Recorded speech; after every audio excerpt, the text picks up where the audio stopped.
Shalom Bapak Ibu Jemaat semuanya. Mari bersama kita akan masuk dalam saat teduh hari ini, Sabtu 16 April. Mari mengambil saat teduh. Amin.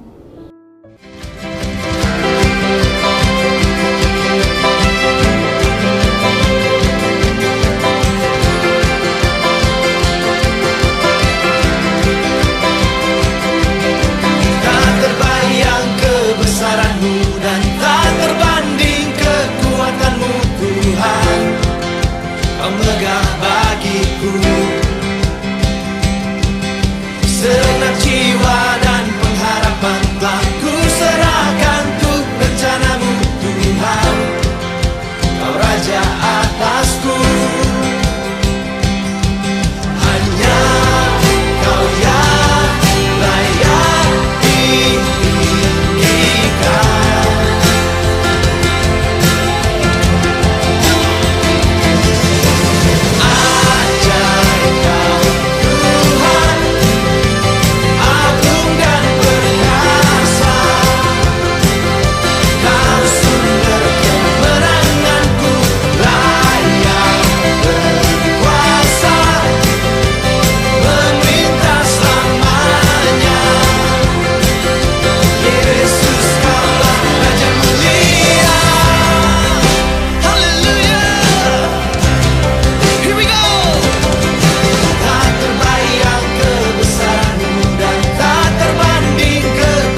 Judul renungan kita pada hari ini yaitu anak durhaka. Bacaannya terambil dari Ulangan 21 ayat 18 sampai 21. Saya akan membacakan bagi kita semuanya. Ulangan 21 ayat 21. Maka haruslah semua orang sekotanya melempari anak itu dengan batu sehingga ia mati. Demikianlah harus kau hapuskan yang jahat itu dari tengah-tengahmu. Dan seluruh orang Israel akan mendengar dan menjadi takut. Demikianlah firman Tuhan. Saudara, tentu kita pernah mendengar sebuah dongeng atau legenda dari Indonesia yang judulnya adalah Malin Kundang. Kita tahu atau berkali-kali bahkan kita mendengarkan cerita ini.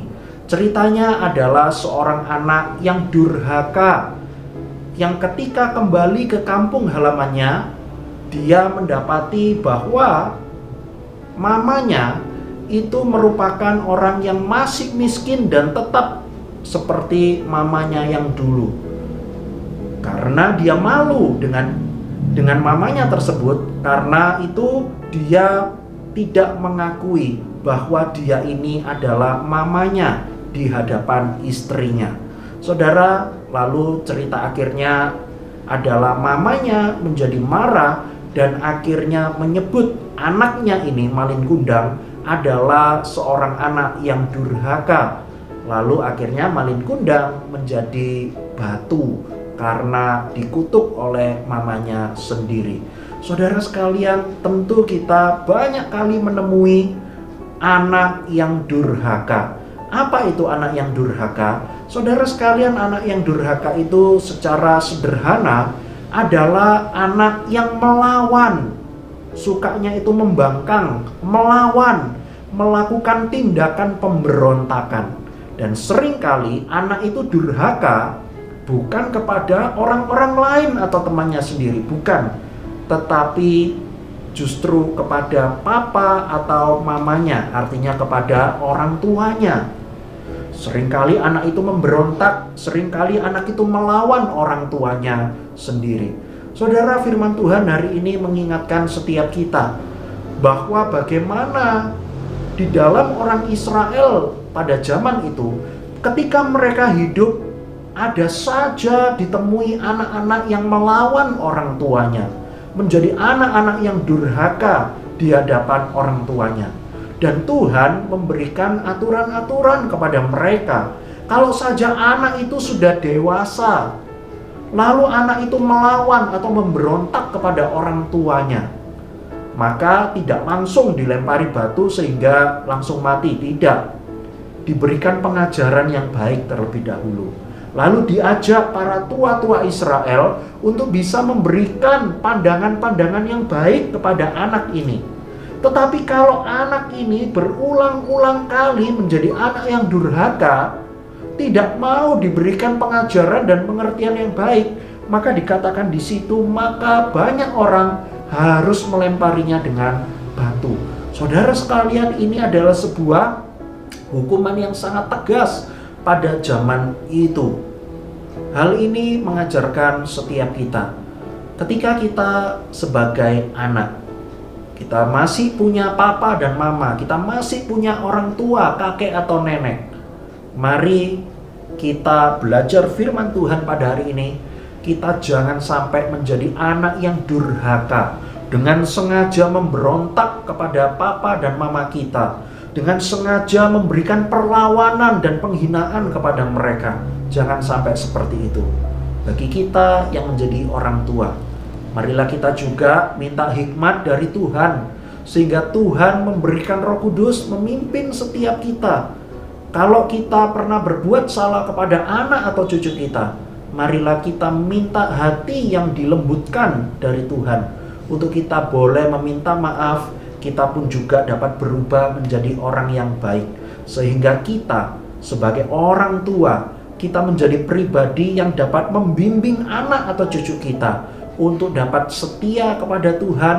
Mereka tidak menjadi anak durhaka, tetapi mereka menjadi anak yang baik dan sesuai dengan kebenaran firman Tuhan.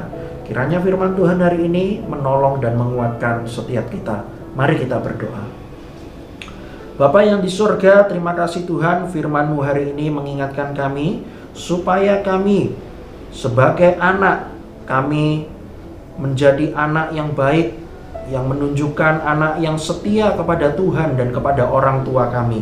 Kami sebagai orang tua, kami menjadi seorang pribadi yang memberikan teladan yang baik, memberikan pengajaran-pengajaran yang sesuai dengan kebenaran firman-Mu, sehingga itu semua dapat dipakai oleh Tuhan, mengajarkan yang baik kepada anak atau kepada cucu setiap kami. Kami menyerahkan Tuhan, besok kami akan merayakan Paskah. Kami mohon kepadamu Tuhan, kiranya di dalam ibadah Paskah ini, kami semua dapat diingatkan kembali bagaimana Engkau telah menang atas maut. Dan diri kami, ketika kami percaya kepada kebangkitan Kristus itu, maka ada jaminan keselamatan bagi setiap kami. Tolonglah Tuhan, kuatkan iman kami, karena kebangkitan Yesus Kristus atas maut inilah yang menjadi dasar yang paling penting untuk kami boleh mengikut Tuhan dan menunjukkan kesetiaan kami di dalam Tuhan. Terima kasih Tuhan, di dalam nama Tuhan Yesus kami sudah berdoa. Amin.